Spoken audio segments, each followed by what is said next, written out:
Graças e paz, queridos. Amém. Como é bom estar na presença do Senhor, né? Como é bom saber que somos livres para adorar ao Senhor dentro da liberdade que Ele nos deu e fazendo isso com temor e tremor na presença do Senhor. Fui encarregada hoje pelo pastor de trazer a palavra. Nós trocamos, na realidade, né? Ele inverteu os papéis e aí nós trocamos e eu fui incumbida de trazer a palavra do Senhor esta noite à igreja.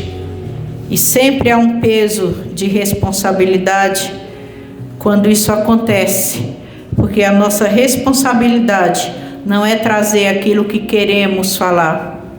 Ou se a gente fosse trazer o que queremos falar, seria, dependendo do ponto de vista, maravilhoso ou terrível, né? Mas a gente tem a responsabilidade de pedir que o Senhor fale aos nossos corações primeiro e a palavra comece a ministrar o nosso coração para depois passar para o seu coração. E a palavra que o Senhor me trouxe nessa tarde para estarmos meditando um pouco, tentarei ser rápida. O meu tempo não está muito longo, mas eu vou transmitir aquilo que o Senhor colocou no meu coração para a igreja, amém? Abra sua Bíblia no livro de Neemias, versículo 8, capítulo 8, versículo 10.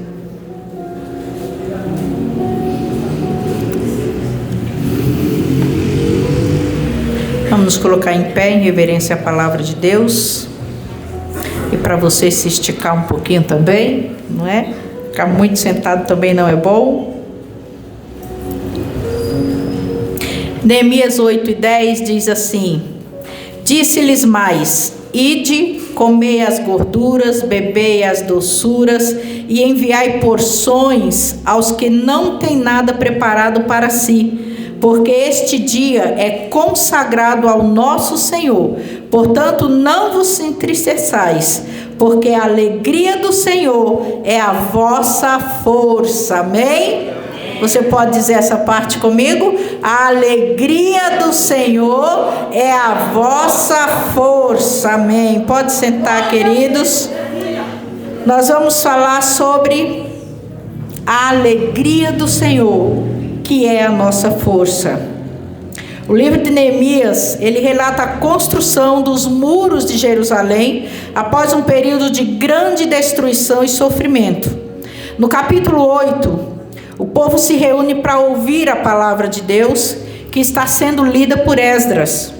E ao ouvirem a lei, muitos começam a chorar, a se entristecer, a se lamentar, pois eles percebem que os seus pecados os distanciaram de Deus, o quanto estavam distanciados de Deus e dos caminhos do Senhor.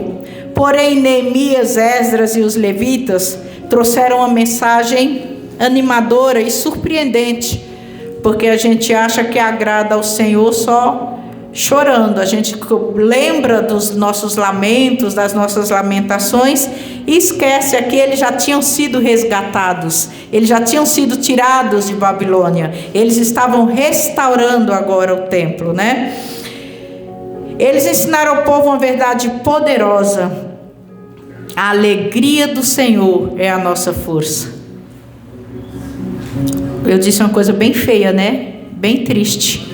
A alegria do Senhor é a nossa força.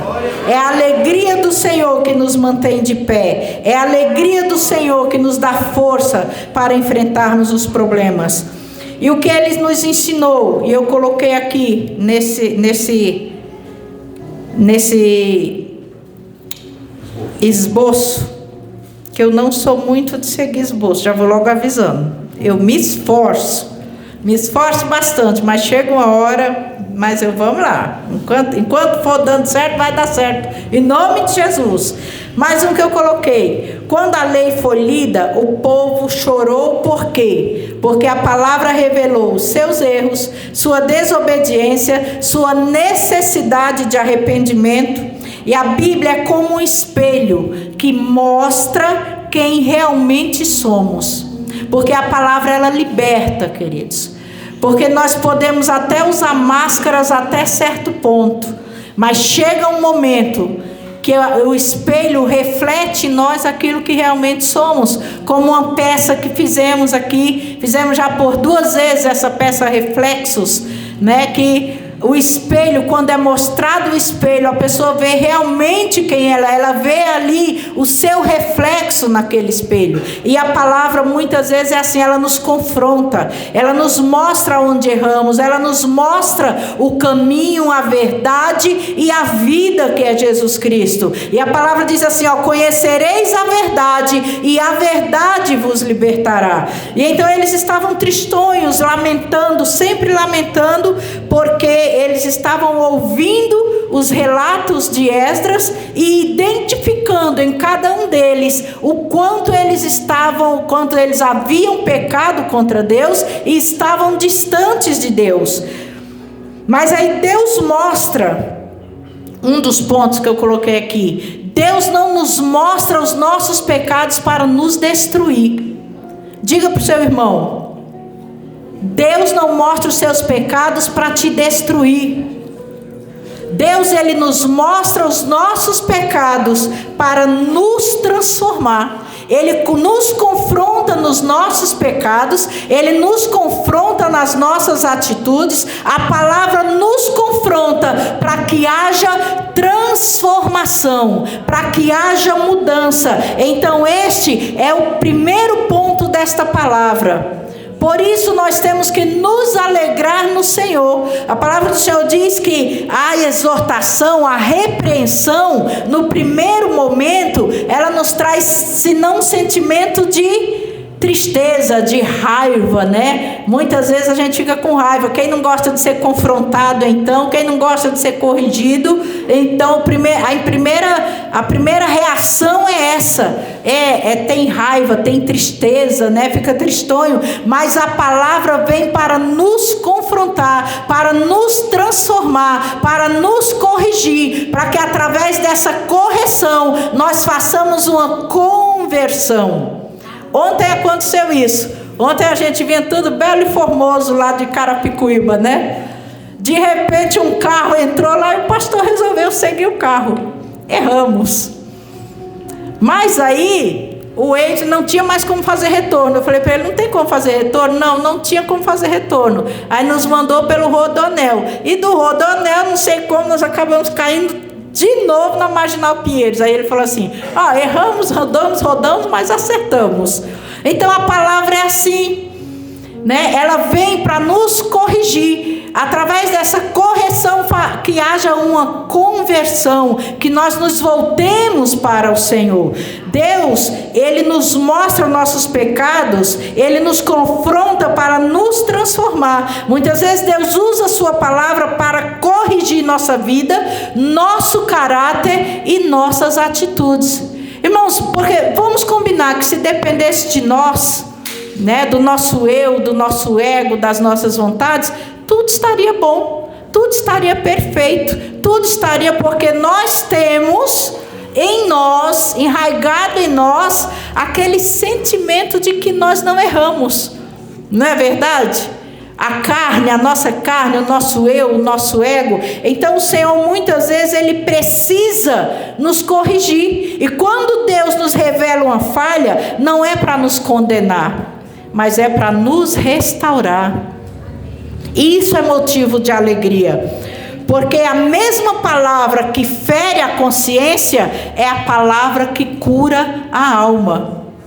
A palavra que vem para confrontar, a palavra que fica ali na nossa consciência, né? Por isso que a gente sempre diz aqui, nós não nos preocupamos como você chega, como você vem vestido, como você vem, nós não nos preocupamos com isso, porque a palavra do Senhor, ela vai corrigir. O Espírito Ele vai estar na tua mente ali. É o Espírito Santo que convence o homem do pecado e do mal. É o Espírito Santo que transforma a mente. Nós, por mais que a gente queira, irmãos, por mais formado, por mais teólogo, por mais psicólogo, se nós não conseguimos entrar na mente para que haja uma transformação genuína, só o Senhor, só o Espírito Santo pode isso. E Ele não nos corrige, Ele não nos confronta para julgamento, mas para salvação, para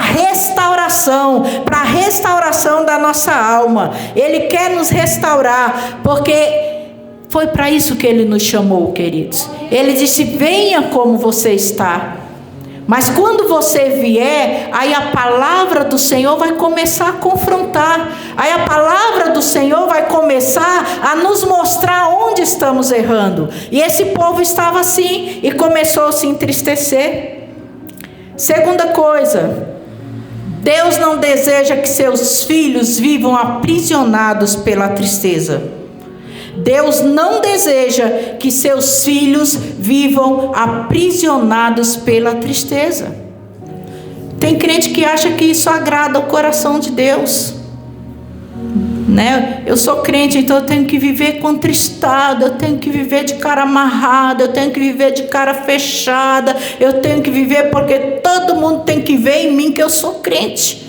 Qual é o Deus que você está pregando? Qual é o Deus que você está passando para os outros com essa atitude? Um Deus amargo, um Deus amargurado, um Deus de sofrimento, um Deus de tristeza, quando a palavra diz que a alegria do Senhor é a nossa força, e não é a alegria que o mundo dá, não é a alegria da circunstância, é a que flui do coração de Deus. A alegria do Senhor é a nossa força. Então Neemias disse: olha, não vos entristeçais. O povo já havia se arrependido, agora era tempo de experimentar a graça de Deus. Nós estamos vivendo debaixo da graça de Deus, o favor imerecido. Nós temos motivos para nos alegrar, porque nós éramos como trapo de imundícia, mas o Senhor nos resgatou, mas o Senhor nos remiu, mas o Senhor nos restaurou. Então a graça do Senhor nos alcançou quando não merecíamos. Graça é favor imerecido. Imerecido é aquilo que não merecemos, mas a graça dele nos alcançou. Então nós temos que viver alegres, felizes e contaminando aos outros com a nossa alegria, porque a alegria do Senhor a nossa força é. Aleluia! A alegria do Senhor, ela tem que contagiar, queridos. Você tem que contagiar os outros, não com tristeza. Como é que você vai dizer: olha, eu sirvo a um Deus que me amou de tal maneira que Ele deu o seu filho para me salvar? Ai, que tristeza! Quem vai ficar alegre com isso? Quem vai querer esse Deus, né? Olha, eu sirvo a um Deus que me supre, é o Jeová Jireh, o Deus de provisão. Ai, que tristeza! Nós vamos na contramão daquilo que nós pregamos. A palavra diz que a alegria do Senhor é a nossa força. Abacuque disse assim: ainda que a figueira não floresça, ainda que não haja fruto na vide, ainda que faltem as malhadas no curral, ainda que tudo pareça perdido, ainda assim eu me alegrarei e exultarei no Deus da minha salvação, porque a salvação que o Senhor nos proporcionou, isso não tem preço. Pode passar céus e terra, mas a palavra do Senhor, ela não passa. E a palavra do Senhor diz que um dia Ele virá nas nuvens do céu para resgatar uma igreja lavada, remida e comprada pelo sangue de Jesus. Isso é motivo de alegria, queridos. A alegria do Senhor é a nossa força. Então nós não temos que viver preso ao passado, aos acontecimentos do passado, o que nós sofremos lá atrás, o que nós passamos lá atrás. O Senhor te resgatou, o Senhor te chamou, o Senhor te levantou com braço forte, o Senhor derrotou os teus inimigos, o Senhor firmou os teus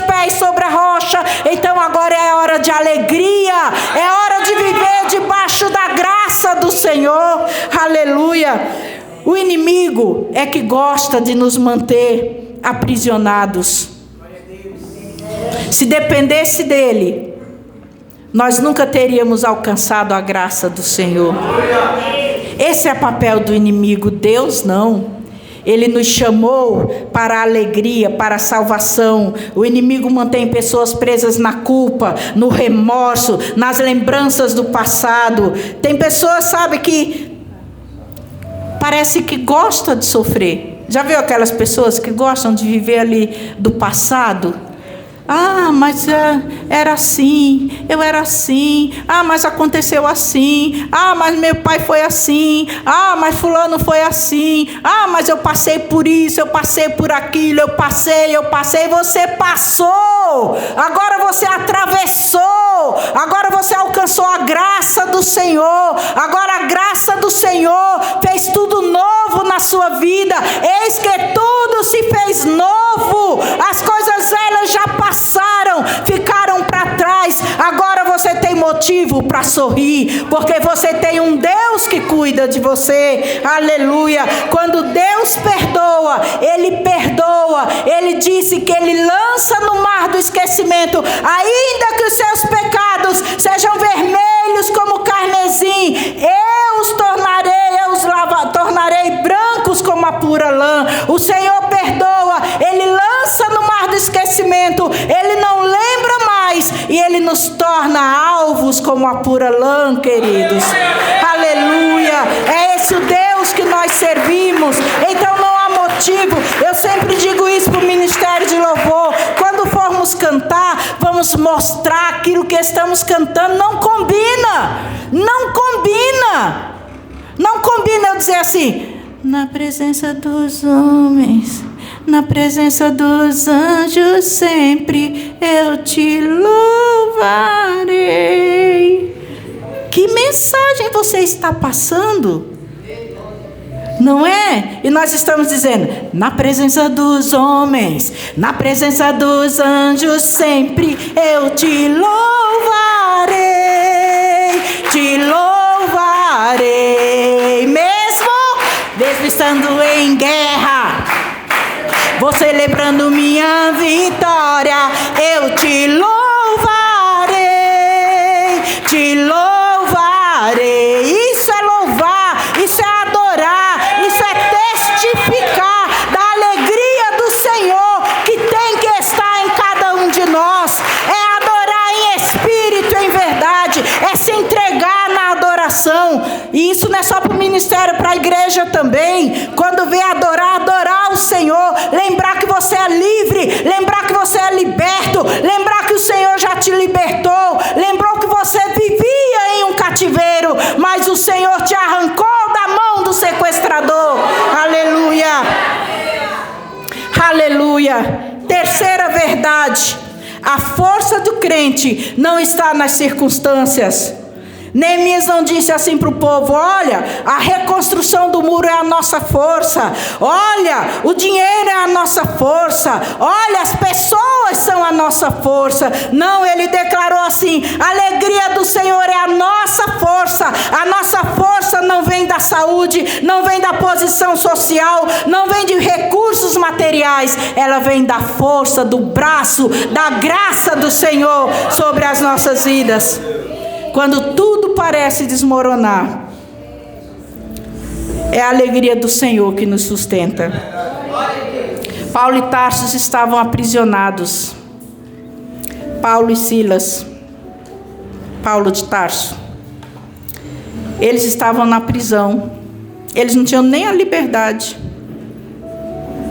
Mas eles não perderam a fé. As meninas dançam aqui. Nunca mais elas dançaram, né? O louvor de Paulo e Silas. Eles não perderam a fé, porque a alegria vinha de Deus sobre eles, e a alegria sobre nós vem de Deus. A alegria divina, a alegria que vem de Deus, querido, ela independe das circunstâncias. Você está alegre, pastora, mas eu tenho que estar alegre quando tudo está... Isso está em você. Porque nós sabemos que apesar das circunstâncias, além das circunstâncias, existe um Deus. É normal ficarmos de luto? É normal ficarmos tristes? É normal. Nós nos contristamos porque nós somos seres humanos e Deus não espera que a gente esteja saltitando quando a nossa alma está chorando. Mas aí a gente vai e derrama no altar do Senhor essas lágrimas e depois nós nos levantamos e quando nós nos reunimos para adorar ao Senhor, nós fazemos isso com alegria. Porque sabemos que apesar da circunstância, existe um Deus que tem o controle, o domínio e o poder nas suas mãos. E faz tudo como lhe agrada. Amém, queridos? Então nós não dependemos de circunstâncias para adorar ao Senhor, com alegria na presença dEle.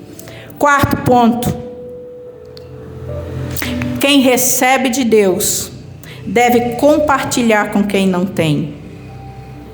Volte lá no versículo. E você vai ver que Neemias disse, olha, ajude a quem não tiver nada preparado. Divida com eles, mas se alegrem na presença do Senhor. Comam o melhor dos pães, bebam das doçuras que o Senhor preparou para nós neste dia. Isso nos ensina também, queridos, que há tempo para todas as coisas. Eclesiastes diz isso. Há um tempo para lamentar. Deus não espera que nós não tiremos esse tempo para lamentar. Mas nós não podemos viver prostrados. Essa é a diferença. Há o tempo de lamentação, há o tempo de choro, há o tempo de dor, há o tempo de luto, há o tempo de abraçar, há o tempo de afastar, há o tempo de rir, há o tempo de chorar. Existe tempo para todas as coisas. Mas Neemias disse, hoje não. Hoje vocês vão sair, vão se alegrar, vão desfrutar daquilo que o Senhor preparou para nós neste dia. Muitas vezes deixamos de desfrutar o que Deus tem para nós, porque nós queremos estar ali com a nossa dor. Acabou o tempo de prantear, acabou o tempo de chorar. Elias estava numa caverna ali chorando, se sentindo depressivo, numa depressão terrível, porque mataram todos os profetas, só eu fiquei, isso não é justo, isso não é justo. O Senhor mandou carne para ele, ainda mandou por corvos, mandou lá e disse para ele, olha, mandou carne, mandou pão, tudo quentinho. Olha como esse Deus é. Olha como Ele entende, queridos. Ele entende, na nossa dor Ele cuida. No nosso momento de fragilidade, Ele cuida de nós. E aí Ele manda, mas aí depois Ele diz para Elias o quê? Agora, camarada, você bebe, come, levanta e caminha. Capa o gato, porque tem muita coisa para fazer. Grande é a jornada, pé na estrada. Então há um tempo para todas as coisas. Eu não estou dizendo aqui que o Senhor espera que você viva como um pipoca, só pulando o tempo todo. Mas há um tempo determinado por Deus para todas as coisas. Amém, queridos? Então o Senhor, como eu estava dizendo aqui, o verdadeiro cristão, o verdadeiro evangelho, ele produz generosidade. Não combina cristão sem generosidade. Cristão e avareza. Cristão e egoísmo. Ele produz generosidade. Um povo transformado pela palavra, ele compartilha, ajuda, acolhe, cuida dos necessitados e não se contenta em celebrar sozinho. Celebramos juntos ao Senhor, nos alegramos juntos com o Senhor, sabe? Nós compartilhamos, nós socorremos, nós ajudamos, nós provemos, porque Neemias disse isso. Celebrem, comam, bebam, vejam quem não tem, ajudem a quem não tem, compartilhem com quem não tem. Isso é ser servo de Deus, isso é ser cristão, é compartilhar, é ajudar, é estar ali unidos. Eu vou dar um exemplo para vocês. Eu não devia não, eu sei que eu não devia, mas eu vou dar. Essa semana nós colocamos no grupo. Cadê a secretária? Essa semana nós colocamos no grupo. Precisamos de recursos para montar uma cesta para uma família necessitada. Eu queria perguntar para a secretária quantas primícias entraram nessa semana. Por isso que eu queria saber dela ou de alguém da ação social. Cadê Diana? Eita Jesus! Eu queria saber quantas primícias entraram. Porque já tem algum tempo, queridos. Isso não está no esboço não, tá? Eu estou falando aqui porque está na palavra, então vamos aproveitar e vamos dar aqui um cutucãozinho, né? Santo, para os crentes ficarem espertos. Mas não está no esboço e nem estava. Mas eu queria muito saber, porque foi colocado no grupo. Nós precisamos socorrer uma família com urgência. E nós colocamos no grupo. Que dia foi, pastor? Segunda-feira? Na terça-feira. Terça-feira. E nós pedimos que a partir de quinta-feira começassem a trazer primícias, alimento, para que a gente ajude uma família que está precisando. E com urgência colocamos isso. Então, queridos, não combina. Você é da ação social, irmã? Quantas primícias entraram essa semana para aquela cesta? Hoje? Tá. Na semana nada? Dá para montar uma cesta já bem abençoada? Vai faltar bastante, né? Então, queridos, só para você pensar. Isso aqui é um parêntese, só para você pensar, porque não adianta a gente falar, sabe, e nada acontecer. Mas é só para você meditar. Não combina a gente entrar por essas portas, pular como pipoca, cantar, dizer que ama ao Senhor, que adora, que serve, que isso, que aquilo, mas quando a gente precisa socorrer alguém, o coração se fecha. E quando o coração se fecha, a mão o acompanha. E aí fica difícil. Um povo transformado, eu vou dizer de novo, isso está no esboço. Um povo transformado pela palavra compartilha, ajuda, acolhe, cuida dos necessitados e não basta celebrar sozinho. Deus nos chama para repartir as bênçãos recebidas. O Senhor nos chama para isso, para compartilhar, para repartir. Porque o Senhor, é isso que Ele vai fazer conosco. Ele nos adotou como filho.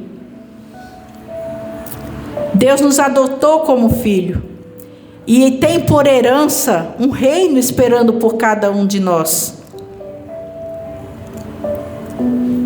O seu filho se fez carne, desceu à terra, passou pelas paixões humanas, pelas dores humanas, para que você hoje pudesse ser chamado filho de Deus, herdeiro e co-herdeiro com Cristo. Então essa é a essência do Senhor, é o amor, é compartilhar. Amor e egoísmo não combinam, não é verdade? Eu amo a Júlia de paixão, te amo, te amo, te amo. Mas ela chega e fala: pastor, eu preciso, estou nem aí, né? Minha filha, cada um com seus problemas, né? Ainda tem gente que fala: cada um com seus problemas. Isso é amor? O verdadeiro cristão, ele compartilha. Uma igreja saudável é uma igreja que alimenta os famintos, consola os aflitos, socorre os necessitados e compartilha o amor de Cristo. Amém, queridos? Amém. Vocês estão entendendo? A alegria do Senhor, quinto ponto, produz resistência. Esse é o ponto que eu mais gosto. A palavra força também pode significar refúgio, fortaleza, proteção. Quando nós temos a alegria do Senhor, nós suportamos as lutas. Eu vou contar uma coisa que faz muito tempo que eu não falo sobre isso.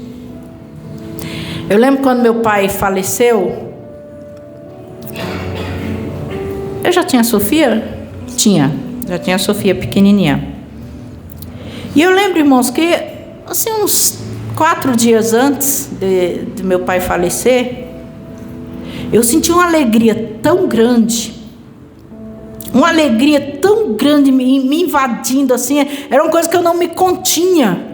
Sabe, eu louvava, eu glorificava, uma alegria tão grande, eu não entendia por quê. Por que esta alegria? Por que esta alegria tão grande? Era o Senhor me fortalecendo para o dia mau. Quando a minha mãe faleceu, a mesma coisa. Tanto é que eu não gosto. Quando eu fico muito alegre, eu falo, ai Senhor, tem misericórdia. E eu falo assim, louvando e sorrindo e glorificando. Eu senti uma alegria tão grande. Sabe? A gente morava lá no Birajara. Eu lembro que eu subi aquelas escadas cantando, louvando. E eu não sabia por que aquela alegria tão grande. Eu não tinha lá esses motivos todos, vamos confessar, né? Foi uma das fases mais difíceis na nossa vida, foi quando moramos no Birajara, financeiramente falando, emocionalmente. Então, foi uma das fases mais difíceis. E uns 4 dias antes do meu pai falecer, essa alegria dentro de mim, aquilo que me invadia, que transbordava, e eu não entendia por quê. 4 dias depois chegou a notícia que meu pai havia falecido.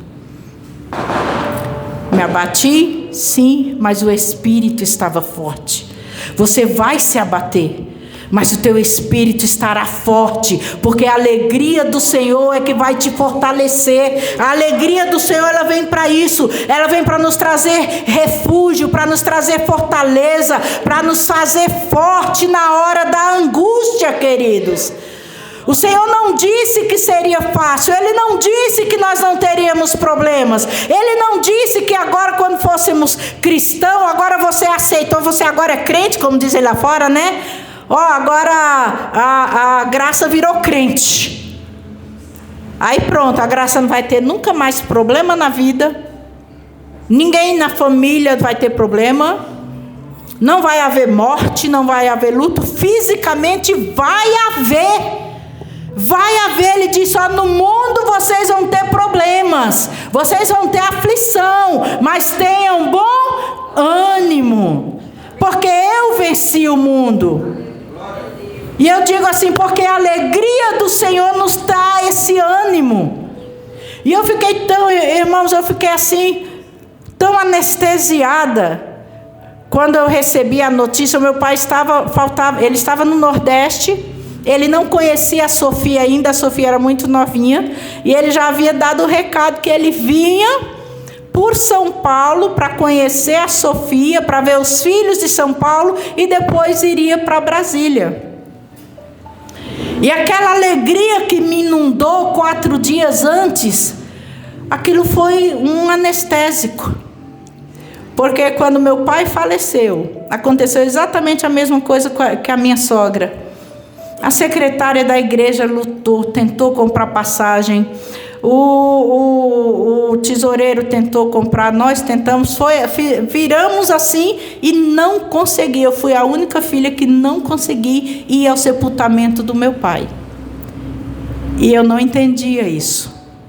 Mas nesse dia eu ministrei e o pastor ainda pediu para cantar o louvor Pai, do Diante do Trono, que a gente cantava muito esse louvor. E ministrei, havia um trabalho na igreja, era festivo, nós estávamos, e ministrei ao Senhor e fiz tudo conforme era para ser feito, porque o meu espírito havia sido fortalecido 4 dias antes. Eu sabia que o Senhor estava no controle, eu sabia que o meu pai não estava indo, tinha convicção para onde meu pai ia. Ele era um pastor, morreu praticamente em cima do púlpito. Ele encerrou uma reunião e o Senhor o recolheu. Então, queridos, a alegria do Senhor, ela é refrigério para as nossas vidas. Ela nos fortalece. Busque isso em Deus. Pastora, como eu faço isso? Busque isso em Deus através da oração, através da tua intimidade com Deus. Não fique só se lamentando, se lamuriando, porque tem que viver de lamentação. Não, queridos, você precisa ser fortalecido pelo Senhor. E é a alegria do Senhor que nos fortalece. Você não vai achar isso em nenhum outro lugar, em nenhum outro local, em nenhuma outra fonte, senão na presença do Senhor. É a alegria do Senhor que nos restaura. É a alegria do Senhor que nos fortalece. É a alegria do Senhor que nos acalma, que nos abraça, que nos faz levantar e vencer as tentações. Quando a alegria do Senhor vem sobre nós, nós suportamos as lutas, queridos. E não são poucas. E não são poucas, são muitas. São muitas. Às vezes as pessoas perguntam assim: pastora, como que a senhora aguenta? Eu tenho um Deus que cuida de mim. Pastora, como a senhora aguenta a afronta? Eu tenho um advogado fiel que é Jesus. Pastora, como é que a senhora aguenta? Eu tenho um Deus que não vai deixar luta nenhuma me matar. Sabe aquele louvor? Eu tenho um Deus que não vai deixar essa luta me matar. Ele não deixa. A luta não vem para matar, vem para fortalecer. A guerra não vem para matar, vem para fortalecer. O deserto não vem para matar, vem para fortalecer. E o que nos fortalece é saber que no deserto o Senhor está conosco, que na tempestade o Senhor está conosco, que em todo tempo o Senhor está conosco. E a alegria do Senhor, nós temos que buscar isso. A alegria do Senhor é a nossa força. E nós temos que ter a certeza que o Senhor está no controle. E saber que Deus continua reinando. Deus continua cuidando. Deus continua zelando. Deus continua agindo nas nossas vidas, queridos. Ele nunca vai deixar de fazer isso. Ele nunca vai deixar de ser Deus. Ele é Deus. Ele é o alfa e o ômega. Ele é o princípio e o fim. Ele é tudo nas nossas vidas. Então se alegre no Senhor. Se alegre no Senhor. Levante a sua cabeça e saiba que a alegria do Senhor é que te fortalece. Amém? Glória a Deus. Eu queria chamar os músicos aqui. É um desafio para vocês. Eu sei que vocês gostam de desafio. Eu vou encerrar com esse louvor. Alegria sem medida, queridos. Alegria sem medida. Transbordante. É o que o Senhor nos dá. E se temos esta alegria, nós podemos sim vencer. Derrubar muralhas, derrubar gigantes, atravessar o mar e ordenar que a tempestade se acalme no nome do Senhor Jesus. Amém, queridos? Tudo isso virá, não se preocupe. Vai vir. Não estou dizendo para você que vai vir. Não se preocupe não, que virá. Mas a alegria do Senhor te fortalecerá para o dia mau. É como uma reserva, irmãos. É como uma reserva. Já viu uma bateria de carro? Eu não sou boa de mecânica não, muito pelo contrário, sou péssima. Eu saio com o carro dizendo assim: Senhor, tenha misericórdia, né? Acho que a maioria de nós mulheres, né? Ainda sei trocar um pneu, ainda troco um pneu, que é uma maravilha, é o máximo que eu faço, né? Mas a bateria de um carro, se ela estiver descarregada, não tem jeito, não tem como. Esses dias a Rebeca ia lá para casa e: mãe, não consigo mais ir, a bateria do carro descarregou. Micael vai vir aqui para fazer uma chupeta. Chupeta é tirar de um carro para o outro, né? Olha como eu entendo, tá vendo? É assim, é tirar, pôr no carro. Você põe um cabo lá e o outro aqui não é tirado. Então, passar de um carro para o outro, me expressei mal, é passar, né? Sugar de um para o outro. Vou me expressar direitinho. Então, mãe, vai vir fazer uma chupeta. E aí chegou o carro do Micael lá com a bateria forte, né? Muitas vezes o Senhor quer nos usar como chupeta na vida de alguém. Micael chegou lá, bateria carregada, forte, passou o cabo lá, aquele treco que é um alicate assim, pôs, ligou, pronto. Assim é a alegria do Senhor. Bateria descarregada não sai do lugar. Mas aí o Senhor nos carrega e nos recarrega todos os dias com a sua alegria. Amém, queridos? Aplauda o Senhor em nome de Jesus.